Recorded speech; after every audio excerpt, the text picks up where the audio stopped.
Well, let's go ahead and Get started. My name is Nick. I'm the co-founder CEO of Kaleidoscope.io. Welcome to our Influencer Marketing for Nonprofits webinar. I'm excited to be doing this in partnership with Goodworld and our partner over at Goodworld, Richie. Thank you for joining me today. Happy to be here.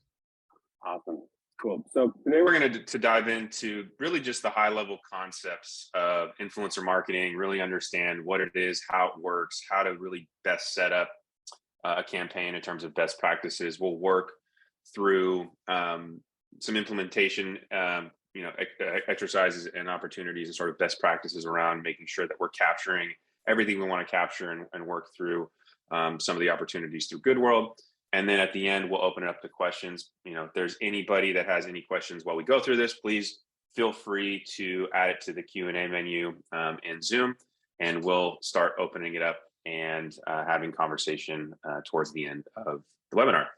So in terms of the agenda today and what we're going to go over, we're going to kind of go into, from a high level, what our impact philosophy is and how and where we start when we think about influencer marketing.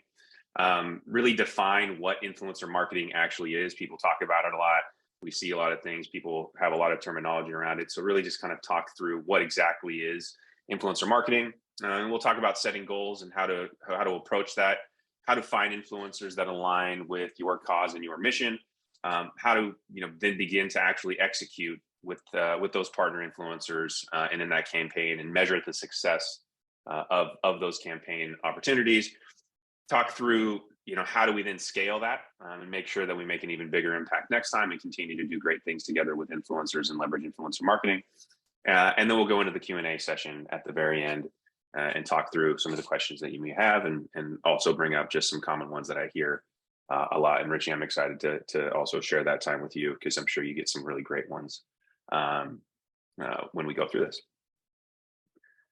So just the quick introduction on Kaleidoscope and myself. I mean, I'm like I said, I'm the CEO and co-founder of Kaleidoscope. I'm a cancer survivor. I'm a Make-A-Wish kid. I'm a big data and advertising nerd and a big proponent of nonprofits and the amazing work that everyone does in the space. And so, we built Kaleidoscope really to focus on the analytics side of impact and really trying to figure out how do we get more influencers involved, more brands involved in mission work, and make sure that we're collaborating in the most efficient and effective way possible. And again, really make sure that we're opening new opportunities where maybe they weren't before, or being able to really build and scale opportunities that are just on the forefront of mission work. We're really excited and proud and honored by all of our partners over the last few years in the space. And we're really looking forward to continuing to work with partners like Richie and Goodworld to continue to scale influencer opportunities, influencer marketing for good, and all of those amazing opportunities there. And so in that work that we've been doing and sort of a long decades plus work in advertising and marketing on my end, we really have found there to be two core components of what we call our impact philosophy. It's storytelling and community building. So obviously you've probably all heard this a lot. It's sort of a no dust statement, but let me clarify this a little bit. When we talk about storytelling, I mean, there have been many ways and many phases to communicate and tell your story. I think that what happens a lot of the time in the important work that we're doing and being able to communicate the important work that we're all doing is a lot of conversation is had about the tactical pieces. Like you need to be on social media all the time, or you need to have 5 posts a day, and all that stuff may be true, but it can also get very, very convoluted. And there's a lot of people saying a lot of different things, and what works in maybe one area may not work for another. And so what I always like to do when we think about setting up a campaign around impact is really back up and really think about the story that we're telling. Who are we telling it to? How are we telling it? What are the key phrases and the key ways that we can communicate impact and value for those people? It's incredibly important when we work with influencers and influencer marketing, because we really are going to be leveraging them and their audience to really tell our story in a new way, right? Influencer marketing is relatively new. Social media and using it, even though it's been around for decade plus, this influencer piece is really new, but they're amazing storytellers, which is why they have an audience that is deeply engaged and that follows them. So, when we think about setting campaigns up first, we really think about the first pillar, which is storytelling, and making sure that we're really thinking through maybe how we've said the story previously isn't the right way to tell it now. And so really thinking through the new ways that we can communicate and leverage these amazing influencer storytellers to best, share the amazing work that we're doing on a mission level. And so that's pillar one. Pillar two is community building. And again, this is what influencers have been great at from the beginning, is building community around their values, their perspective, their content, who they are, what they like, what they don't like. And so influencers are arguably the best right now at helping build and scale community. And so if you're able to work with them to understand how to best communicate and storytell around your organization, you can then really figure out how to build and scale collectively or in partnership to grow your community. And so again, before we ever dive into the tactical components of building a campaign or leveraging or launching some sort of initiative, we really take a step back and we really look at the storytelling that we want to communicate, the key words, the key phrases, the key important topics and data and metrics, and also what our goals are from a community building standpoint. And if we can really clearly articulate who we are, what we do, and be able to best tell our story in this new medium, and then really focus on the tactical pieces of building a community and figuring out ways that we can start to better connect and work with influencers to do that, that is the best place to start. Because once you go into the more tactical pieces of building a campaign, then you have a really strong foundation to lean on when communicating the value of your mission and what you're doing, to storytell, and how to community build in collaboration or in partnership with these influencers. And that's kind of the core of what our impact philosophy is. So what is influencer marketing? We hear it all the time. Is an influencer an ambassador? Is an ambassador, can that be on LinkedIn or can that be on Facebook? Are influencers have millions of followers, or do they have 1,000 followers? So when we look at influencers and influencer marketing, and people a lot of the time call it sort of the creator economy, but it's essentially anybody that has any level of audience online, and they have a perspective and a story and an angle to share. And that can be across Instagram, YouTube, Facebook, TikTok, Twitter, and it can be on LinkedIn. And so it's really any platform and any person on those platforms that have a voice and a perspective and an opinion and a following. And so, this can literally be almost anyone. We could argue that you are an influencer today. I'm an influencer. Everybody has some level of influence. If I recommend a book to the 100 people that follow me, those 100 people that follow me know who I am. They know what I like. We may even share similar tastes or perspectives on movies and books. And if I recommend a book or a movie that I've seen that I like, I may have influence on them going and reading that book or going and reading or going to that movie, right? So everybody has some level of influence, but influencer marketing is really working with these people who have an audience on social media, any size of an audience, to help you storytell, build community, and leverage your initiatives, or I guess focus on your goals and help you reach those particular marketing goals that you may have when working in influencer marketing. And it's a very real, big, mature business now. It's been around really for a little over a decade now. It started on YouTube with silly comedic videos, and maybe you've seen makeup tutorials or wardrobe suggestions, or people doing crazy things on social media. But it's become a very, very real business. There's over 50 million people contributing as an influencer into this creator economy. And what's interesting is that this is really going to be a future job in this world in terms of building content around various different things. It could be products, it could be consumer brands, it could be opinions, it might be political, it might be nonprofit, but essentially this is going to be a continually growth area of the economy.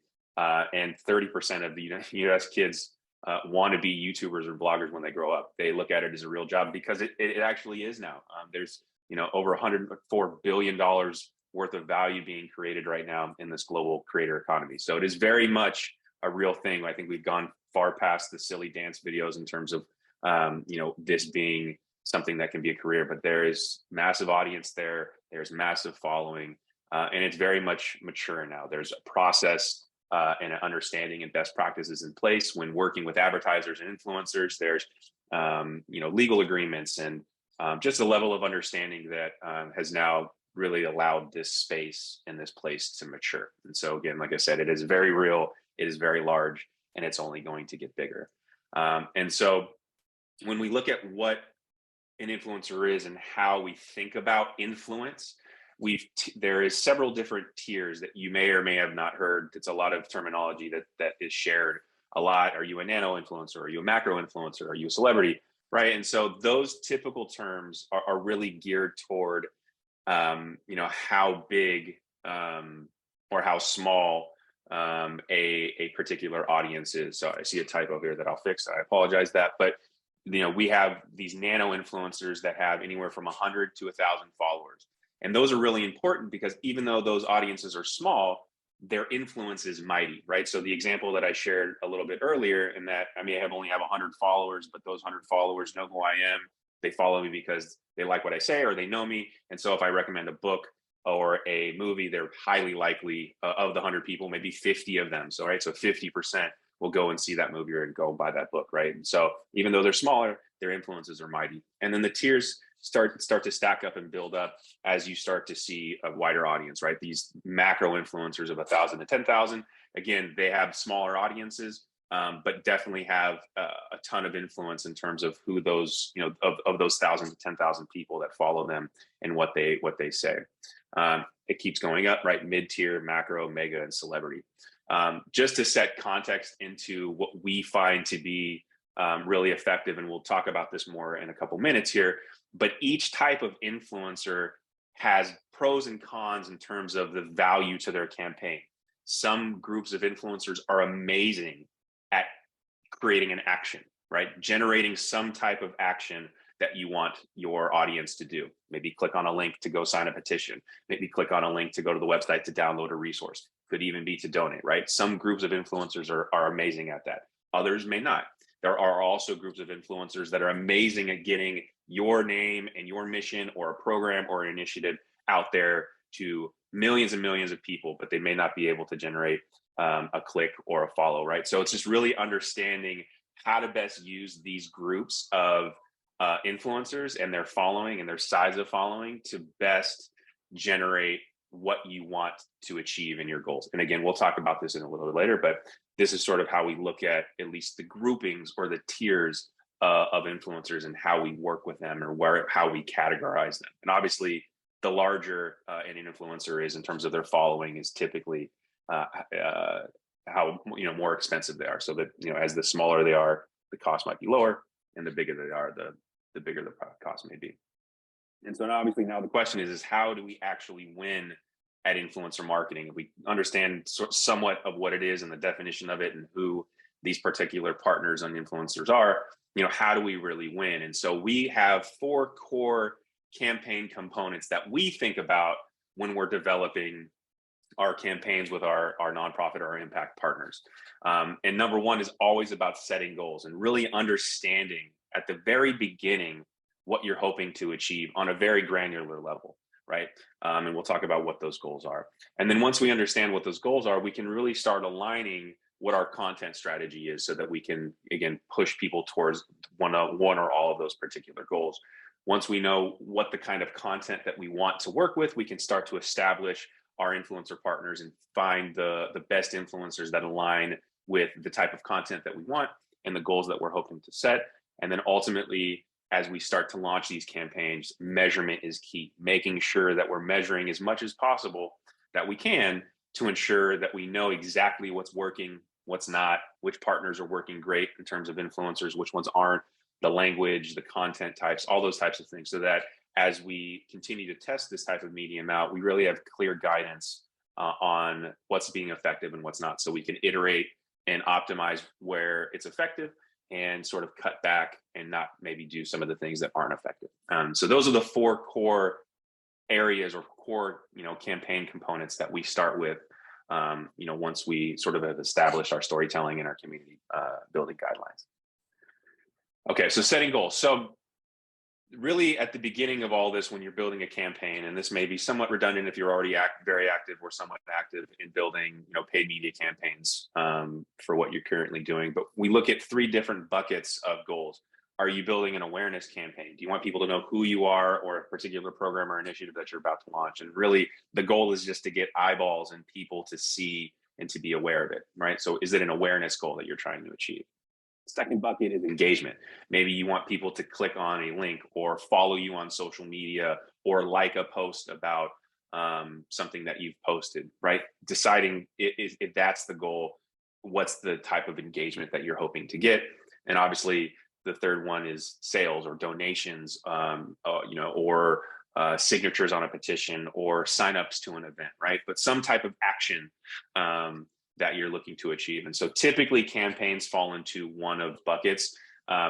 They usually only fall into one because when you start trying to achieve multiple goals on a particular campaign, your calls to action can kind of get a little cloudy or a little muddy. And if you're asking a user to do more than one thing, then the likelihood there could be some confusion, or they may not do one of the ones that you want or none of the ones that you want or to do, right? So an example is maybe if you're doing a campaign with an influencer and you want them to like your page and also go donate, a user may be confused. And if that's too many questions or too many actions for them to do, or maybe you're not emphasizing or prioritizing one, a user may not do either one. So it's really important to really focus on one type of goal and then start building from that. And so once you've established what the goal is in awareness, engagement, or action, you can really start to map what the key performance indicators are, or the key metrics that you're going to be using when validating if you've achieved those goals or not. So some ones that we typically see a lot of, and the most of the that we see or that we use in building campaigns are really these 5. So reach is probably the most important metric when we talk about building an awareness campaign, because we want as many people as possible, or we want to reach as many people as possible in this campaign so they are aware of what you are doing or who you are or the initiative that you're launching. So reach typically is the main metric that we use for an awareness campaign, right? Again, reach is how many people will see or how many people the ad has reached. Things like follower growth or post engagement, right? Because that could be a like, that could be a share, a comment, or a save on a particular social media post. That's what we call by engagement. So follower growth and engagement could be things that we look at for an engagement campaign so that we can validate if our campaign was successful in engaging our target audience.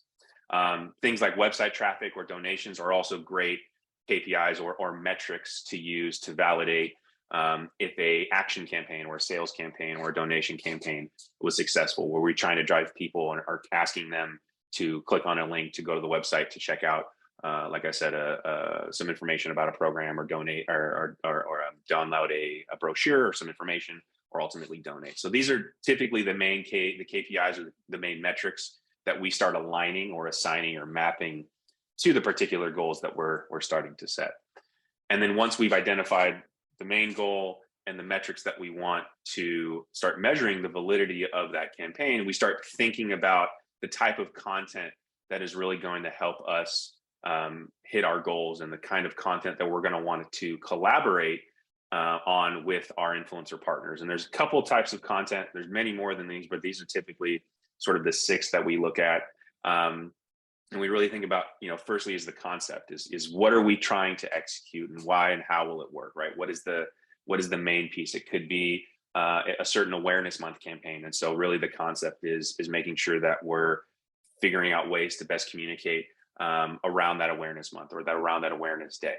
And that definitely goes along the lines of messaging as well, as what's the key messaging points that we want to deliver. If it's an awareness campaign around a particular day or a month, maybe there's particular statistics around that mission, or maybe there's statistics around your particular organization and how you've delivered that you want to make sure is really important, but really thinking about what is the messaging that we want to do.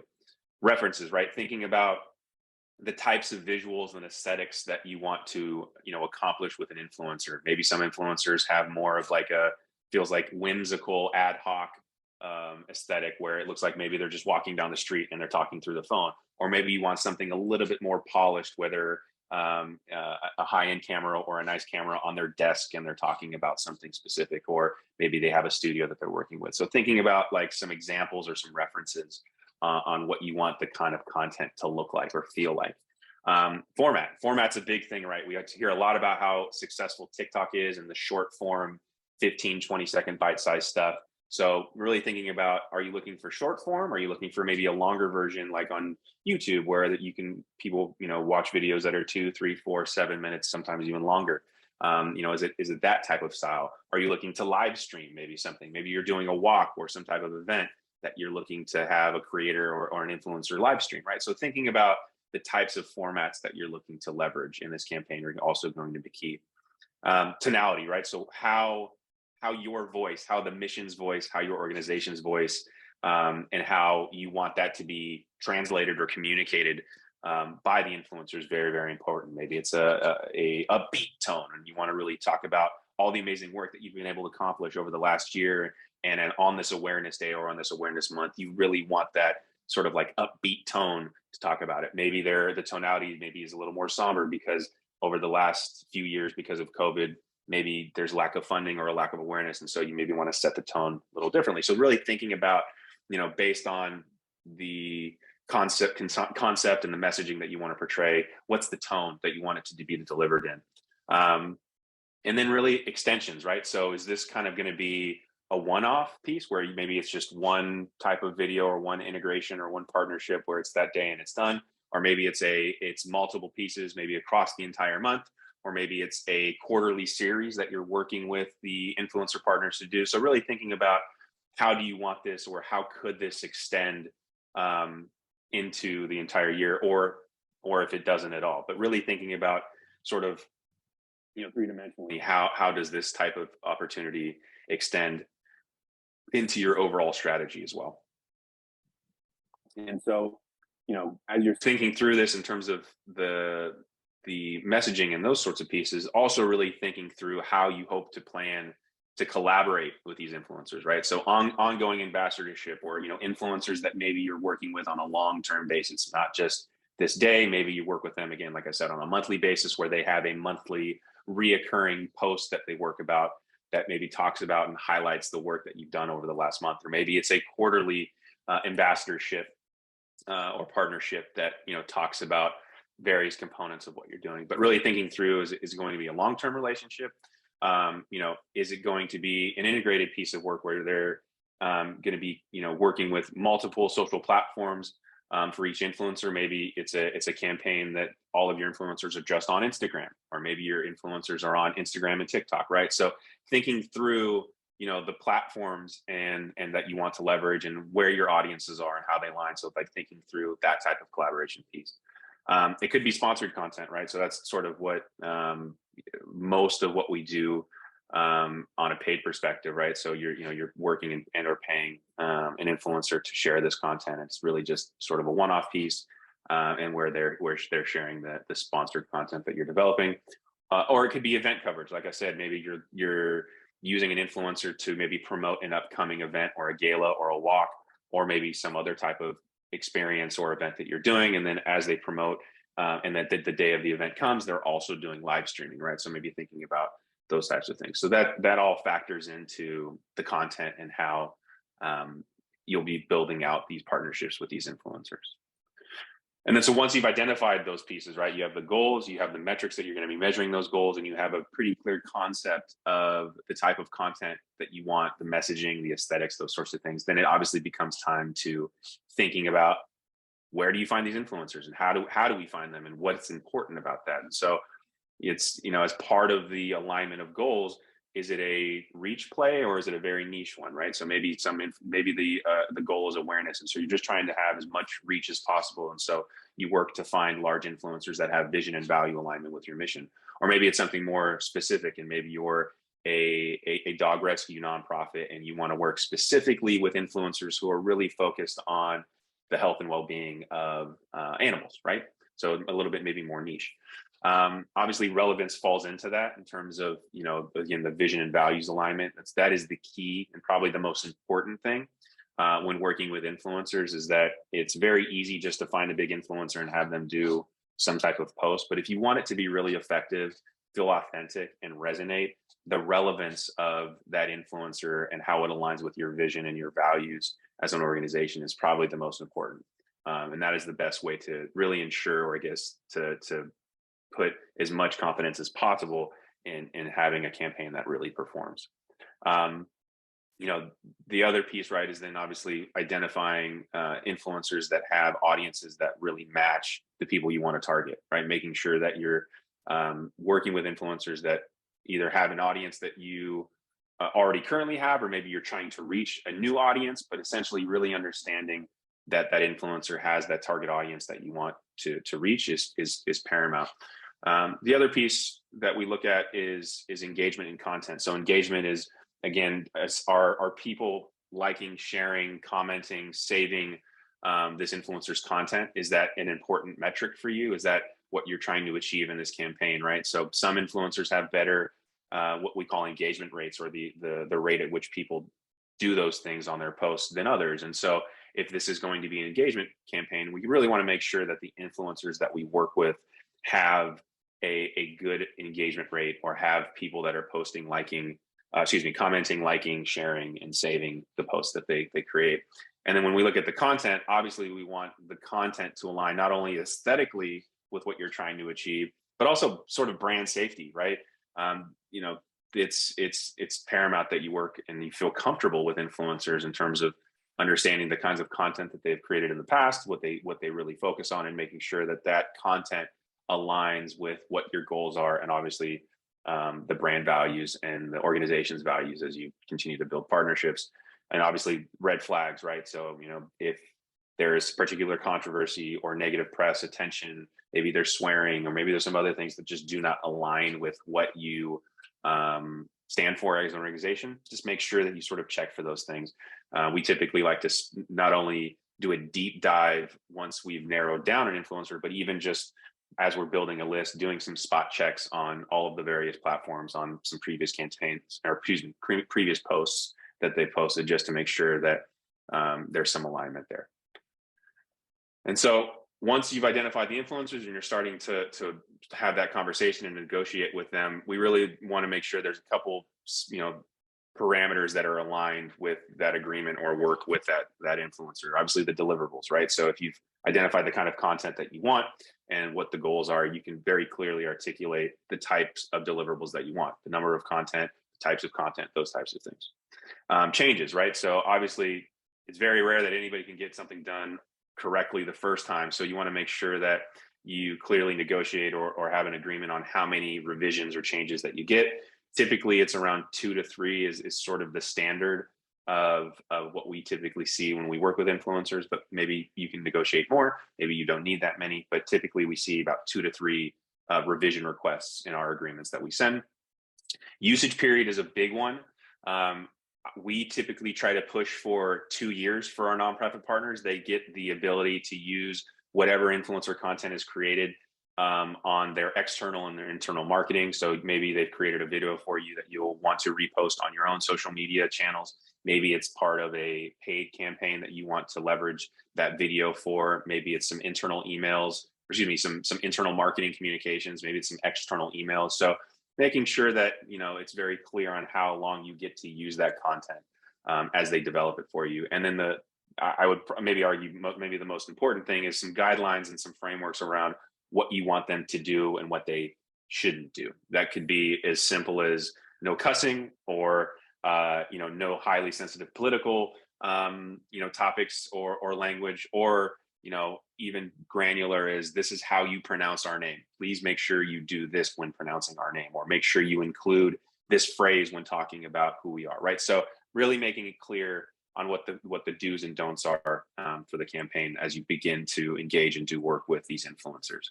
And then the last sort of pieces are, where are they going to be distributing it? Like I said, if that's part of the strategy if it's a multi-platform strategy where you're working with an influencer to create content on Instagram and TikTok and Facebook, just making sure that it's really clear how they're going to be distributing the content and where they're going to be distributing it. And it's very upfront and agreed to when setting up the campaign. And then obviously, are we amplifying it, right? So can we help boost or do some additional paid work to make sure that that post is getting amplified as much as possible on the social media platforms? Facebook, Instagram, TikTok, all of the major social media platforms, there is essentially, you have organic reach, which is what the algorithms allow without paid enhancements. And then obviously there are, things you can do to pay on these platforms to enhance and boost posts as well. And so sometimes the organic or the non-paid route is okay. Most of the time it is, because these influencers get great reach without any paid boosting, but maybe you have the ability and or budget to get that happening too. So making sure that it's clear, if we are going to amplify that post, that it's understood and we can get it, whatever setup is done. And then obviously strategy. So there may be, ultimately influencers know their audience better than anybody else. And so, working strategically with your influencer to make sure that you're leveraging their platform as best as possible is highly, highly, highly important. And so, if there are specifics or particulars that they're going to provide feedback on, you just want them to be a part of that conversation. Or if you don't want them to be a part of that conversation, you also don't have to be either. We work with influencers that have participated in the campaign strategy and many that don't. So there's no right or wrong way to do it. It's just an option when you're thinking through it. And so again, those are the sort of key campaign setup pieces when we're thinking about engaging and securing these influencer partnerships. And then once you've done that, then really it's time to make sure that we're measuring campaigns effectively as possible and getting people to a place that we get them and want them, we get them to do the actions that we want. So if it's a campaign that drives donations, if it's a campaign that drives registrations for an event or an email list, right? All of those things, we want to make sure that we're leveraging the right tools and we have the right setup for that, right? And so again, that's why we're really excited to partner with Goodworld today, because their platform really does an amazing job at being able to flexibly create campaigns so that you can not only ensure that the actions that you are hoping to achieve can be captured and delivered on, but also we're measuring everything effectively. And so I'll hand it over to Richie if he wants to talk a little bit more about how to best set up a campaign. Yeah, very simple here at Goodworld. We're a platform for social impact for nonprofit fundraising. We also bring brands and influencers into that sort of 3-pillar ecosystem to amplify your mission. To set up a campaign on Goodworld, it's as simple as a free enrollment. In our free version of the platform, there's a request for tips and a platform fee. But if you prefer to enroll with us without that tip or platform fee, you can pay for our platform starting at $99 a month. We'll get into some of these other amplification features later on, but creating a campaign is as easy as a click. You just click create new campaign, set a goal, and then as Nick has mentioned, really identify that distribution strategy so that you can promote that campaign to the greatest effect. And I'll just kick it back to Nick for these next 2 slides, and then we'll get into some of the amplification stuff. Excellent. Thanks, Richie. So once you've made sure that your systems are now set up to capture all of the campaign amazingness that you're hoping to achieve, and you're now capturing all of the data, again, making sure that we're measuring all of it is key to success for the existing campaigns, and then obviously iterating and making future campaigns even better, right? So we've talked about these metrics already, but really making sure that we're measuring things like and impressions, for awareness campaigns, right? So typically, the influencers themselves will have access to how much reach and how much impressions a particular post has achieved. And so you'll work with those influencers to get that data to ensure that, again, you're hitting your goals or you're validating your goals of your awareness campaign, that you're reaching as many people as possible, and that the ad has been seen as many times as possible, which is what impressions are. How many times the post or the ad has been seen, and then reach is how many unique people have seen the post or the ad. Engagement, right? So again, likes, shares, saved posts, comments, all of those sorts of pieces. Also metrics that the influencer has access to in their profile account, and can share that engagement data for that particular post when they post, right? Clicks. So a lot of the time, to make sure, or to, I guess, to see which partners are generating the most clicks. Again, this could be part of an engagement campaign as well as an action or a donation campaign. But you can also, you have the ability, there's a lot of free resources, and we leverage this on our platform as well, but you can create, dedicated links that each influencer partner can use so that we can track how effective each influencer is at actually driving people to click that particular link. So we could, again, develop dedicated pages and or dedicated tracking links to measure how effective each influencer is. And so making sure that we're measuring those clicks, very, very important. So we know the types of influencers that work well, types of messaging that is generating those actions, and the type of content that's being used to generate that stuff. The other area, right, is around traffic. So maybe we're driving people to a Goodworld page, or maybe we're driving people to a dedicated web page on your guys' website. And so we can use things like Google Analytics to figure out, where the traffic is coming from and how much traffic is coming and when is it coming. And so we can, again, determine the best methods of driving traffic and driving action for these campaigns. And then conversion rate, right, which is sort of another ratio or a math formula that really looks at how many people came to a particular landing page, and of those people, how many performed the action, right? So if 100 people came to a Goodworld page or a dedicated landing page on your website, and 10 people of those 100 signed the petition or donated or bought an e-card from Goodworld, that would be a 10% conversion rate. So those are the types of metrics typically that we make sure, sort of as a bare minimum, to ensure that we're, again, measuring success, capturing as much information as possible. And really, that's it. You can get much more granular than that, and there can be some much more deeper levels of complexity. But really, we just suggest at a bare minimum, if you can just capture these 5, and sometimes you only really need to capture a couple of these. You don't need to capture all of them. It just depends on the campaign goals. But this is always a very, very good place to start. It's a very accessible place to start because you don't have to onboard really any additional levels of outside analytics or anything like that. I mean, most people have Google Analytics on their website, and conversion rate can be pulled in through your donation vendor or those types of things. So these are kind of the 5 high level measurements of success that we use when we're deploying and developing a campaign. And there's great opportunities to also get that data within Goodworld, which I love and I nerd out on, Richie. Like, this is super cool. Yeah, as an all-in-one platform, we're a CRM meets online fundraising solution meets registration platform. So whether you're registering people for some kind of initiative, or you're just wanting to track fundraising dollars, or enable people to do different things like buying e-cards or sending social impact dollars to others, all of that is granularly tracked in our platform. So you'll have everything you need at your fingertips at the end of the campaign. Excellent. Thank you. And so, let's talk about success, right? So we've launched a test campaign, or we've launched an initial influencer campaign. How do we make it better next time? What do we have to do? And so really optimize what works. Again, it sounds simple, but I think if you're able to go through these steps and go through the planning process, the execution process, and the measurement process, you will have tons of anecdotal information about the process. You'll have hard numbers about the success of that campaign and the execution. So you'll really be able to understand how to best optimize that process. Maybe at the beginning planning stages, you've sort of built an idea of how to best secure to land on the type of content, right?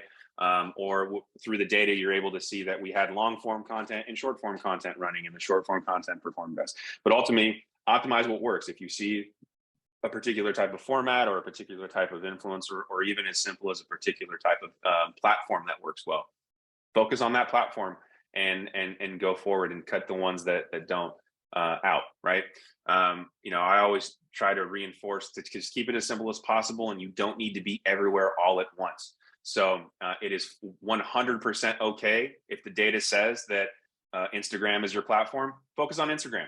Totally okay. Even if you feel like you want to be in these other places, but the data shows you that Instagram tends to be your best platform, focus on Instagram and continue to iterate that way. And if you have that type of data and can understand that that's the platform that works well, then you can identify and source more influencers that are on Instagram, or vice versa. Maybe you have done a great job on Instagram and you continue to do well on Instagram, but now you want to test another platform, right? Test another platform and see what works and what doesn't. And I think the other area that I think is really exciting is that, as influencer marketing becomes one of the most, if arguably not the most valuable platform for corporate partners, consumer brands to test, there is tremendous opportunity to work with corporate partners or work with your corporate partners to find co-marketing opportunities together. A great example of this could be a roundup campaign around a jeweler maybe partner that you have, or a retail partner where they'll round up a particular purchase, and so maybe they could leverage an influencer that you worked with in the past and leverage your mission and initiative with them to create more campaigns together to promote not only your mission and the initiatives that you are doing together, but also the fact that they are rounding up, right? And so that is a great opportunity to use a piece of a tool like influencer marketing, the data you've already created, to then communicate some differentiation and some great valuable sort of mutual value opportunities with your corporate partners, instead of just asking maybe for a straight ahead sponsorship. So this is an area that we have really built out over the last a little over 3 years, have a lot of really great support and some great case studies around that. And as influencer marketing continues to scale, we believe, and we're seeing, that this is a tremendous opportunity to re-engage corporate partners in a new and a unique way that maybe you hadn't in the past, or maybe other nonprofits aren't currently engaging with these corporate partners with. So opportunity to get different or more dollars from different departments from these corporate partners. And so with that, right, again, I love the opportunity and all of the various products that allow you to scale as you get more data with Goodworld, Richie. It's really cool. Yeah, and speaking of creating differentiation and value for corporate partners and influencers, we at Goodworld really specialize in this. We've created a set of tools that are specific to these distribution strategies. A few that I'll just note here is one that is a very unique offering in the marketplace is something we call gift cards, but you can, as a nonprofit, really call them whatever you would like. You can label them something like, social impact dollars. They're essentially charitable gift cards. And the way this works is it allows you to sell digital gift cards to sponsors. So when a brand comes to you, they, instead of just making a donation, what they're going to do is they're going to buy dollars from you that they can then spread to an audience digitally. And by spreading those dollars to an audience digitally, we're now inviting that audience to redeem those dollars at your nonprofit. It's sort of like creating a pile of gift cards at the front of your store and then inviting people to cash in those gift cards. And when they come to cash in the gift cards, they usually chip in along the way. So our system will kind of nudge everyone who's redeeming the dollars to chip in, and you can give them all kinds of really interesting choices, whether that's to hit certain levels of impact towards your mission, or to redeem the dollars maybe at different programs or at different peer-to-peer fundraisers that are going on within the organization. So it can be a really flexible and engaging way to not only educate, but also really get people generous towards your mission who otherwise wouldn't have been. The other couple of tools I'll mention is scaling this up is we have a really powerful micro recurring feature that we call spare change. This gets people who maybe wouldn't make a monthly donation or who aren't making any kind of major gifts to chip in just a little bit of cents every single day. And when you can get someone to chip in a little bit of spare change, that can add up to, you know, a yearly value of up to $300 per user. And that is money that you won't need to raise next year because you've got that person on a recurring subscription of sorts. The last tool I'll note is similar to give cards, but it's a simple e-card. So a sponsor could make a large donation, like a $10,000 donation, but could spread that out across a big audience like their employees or their customers, and let those audience members know that they have made a small donation on their behalf, like a $10 or $20 donation to your organization. So it's just a great way to optimize bigger donations as compared to, you know, the way a brand might set up a cardboard check and take a picture. So back to you, Nick. Awesome. Thanks, Richie. I think we went over this. Yeah. So I think we're all good. Yeah. One thing I'll just mention about the conversion rates is when gift cards are sent to an audience, the conversion rates are absolutely amazing. When an individual receives money in their inbox that they can redeem at a nonprofit cause, we're seeing redemption rates up to 50%. And you might ask, well, what happens to all of the money that does not go redeemed? That actually doesn't go to waste. All of those dollars are direct donations to your nonprofit already. So really what we're doing is we're giving people the power with some dollars to choose which programs to support, but we're ensuring that you're getting every dollar of the initial investment. So if you want to really supercharge your conversion rates, get influencers and brands to spread the love to their audiences and have those audiences bring those gift cards to your site and chip in on that journey. Excellent. Thank you, Richie. Cool. So I think that that's a great way to and a segue into the Q&A portion of this. We've got a couple questions, and I'll definitely bring up a couple that I hear a lot of. Just, I guess, from a housekeeping perspective, this recording can and will be sent out. So that was one of the initial questions that we had. One of the other questions is, how do you suggest getting in touch with influencers? So there are a lot of platforms that will tell you that they can connect you, and there's a lot of ways that they can, you know, manage your communications. But at the end of the day, the very best way to get in touch with an influencer is always going to be either a direct message into their social media inbox, or a lot of the times now, these influencers will have a dedicated email that they'll share in their bios that you can reach out to. I will tell you this, though, is that if you have gone through this process of really thinking through what you want to achieve in a campaign, how you see that particular influencer positively affecting the results of that campaign, and what the expectation of that particular influencer is, if you have those three things somewhat dialed in and being able to articulate, an influencer will much more likely respond to that direct message than anything else. We have done a long time of testing messaging to get influencers to be activated. And the more specific you can be around what you were wanting to achieve and how you see them contributing to that particular goal, they are much more likely to respond. Because I can't tell you, and I'm sure you can imagine, all of the other various direct messages they get about, hey, check out my website, or hey, say something about my cause, or hey, say something about my product. They get all of that all of the time.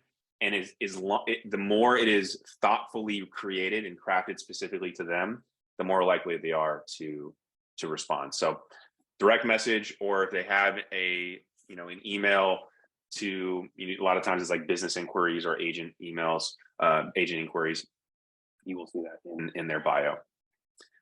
Another question I hear a lot is, hey, Nick, all of this sounds really great.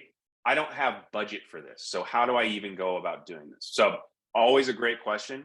And there's actually 4 ways that you can use influencer marketing.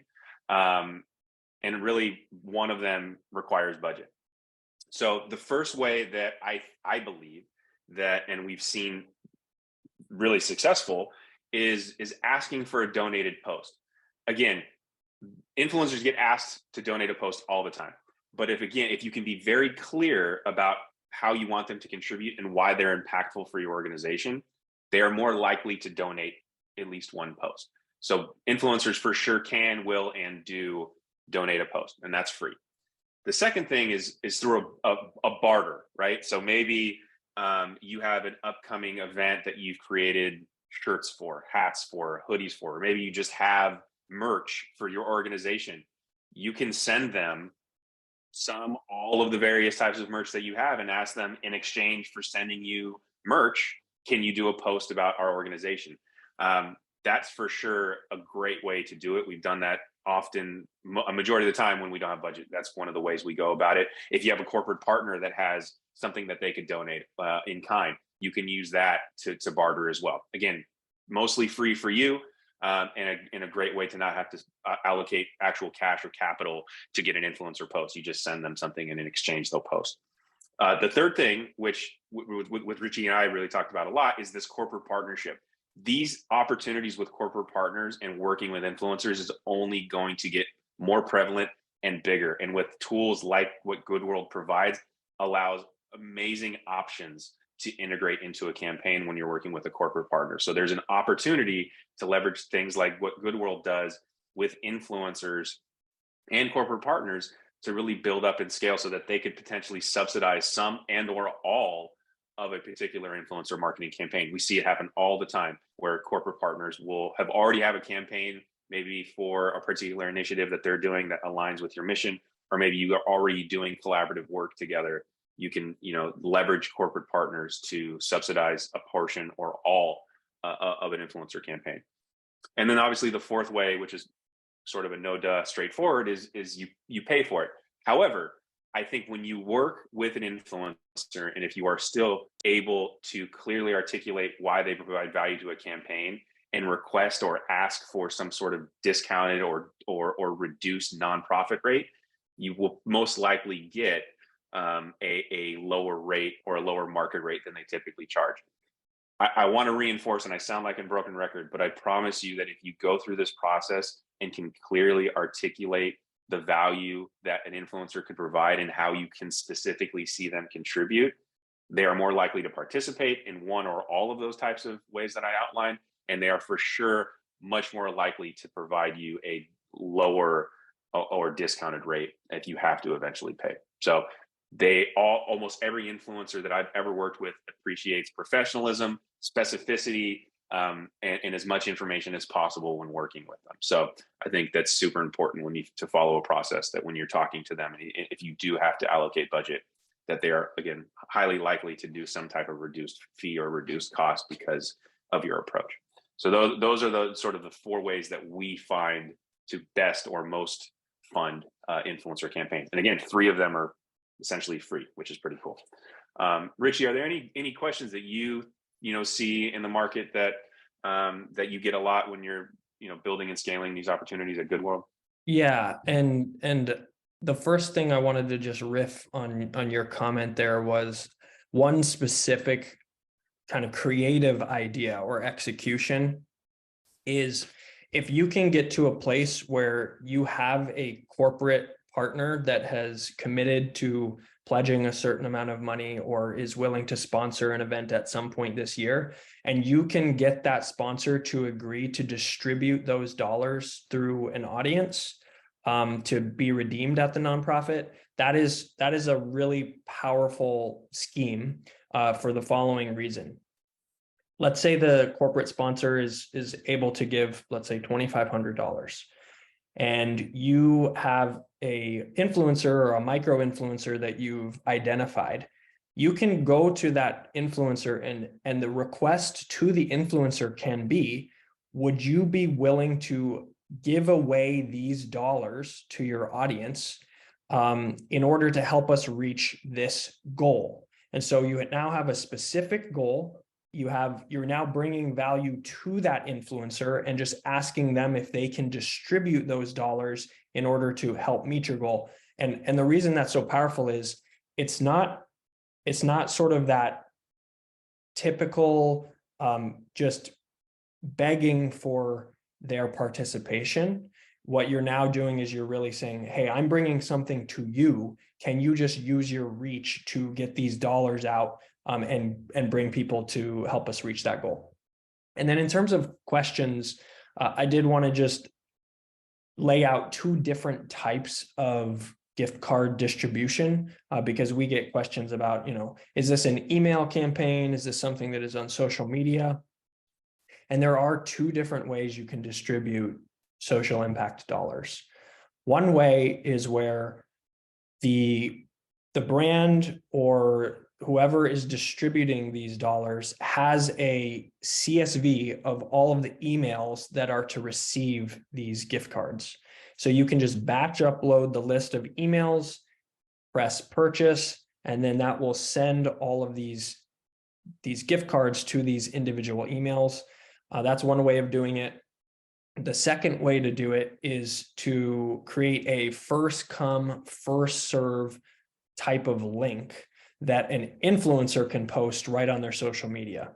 And on that, you can see in that Jane Goodall example there, in that comment, in this example, Jane Goodall is posting $10,000 at this link, and it's first come, first serve. The first people who get to that link, the first 1,000 people, each get $10 to redeem at the cause. And once that money is exhausted, there's no more redemptions to be made. So those are two different styles, one that's a private email, and then the other that is a public link. It's great. I absolutely love this example of an execution, and it's such a creative and unique way to partner with corporate partners, organizations, and influencers. I mean, it hadn't really been done until now. So I absolutely love how this works. I want to be cognizant of time. Another question did come up in terms of the legal requirements around sort of posting and making sure that an audience knows the relationship between an organization and the post. There are some legal disclosures as long as the influencer uses a hashtag in the comments or in their caption, like a hashtag ad, hashtag paid, hashtag sponsored. We've used hashtag ambassador. They need to designate some type of awareness or disclose that this is a partnership of some kind, or there was some type of compensation sort of exchange for an ad. So there does need to be some disclosure in the caption itself. Cool. So Richie, thank you so much for joining me, and I'm so excited to be working with Goodworld to create as much impact and as change as possible, and bringing all of these partners together to do really great things. What's the best way to get a hold of Goodworld and you? Yeah, goodworldnow.com is a great place to head. You can, of course, reach me directly anytime at Richie, RICHIE, at goodworld.me. But I think the best resource is going to be the website, and we'll send you to the right place to get the tools that you need to get your influencer marketing all geared up. Awesome. Great, Richie. Well, thank you so much. We'll be editing this down and making sure that we get it in the hands of people that may or may not have been able to attend. And I'm, again, looking forward to working with you on a continual basis to make some really great things happen. Good stuff. Thanks, everyone.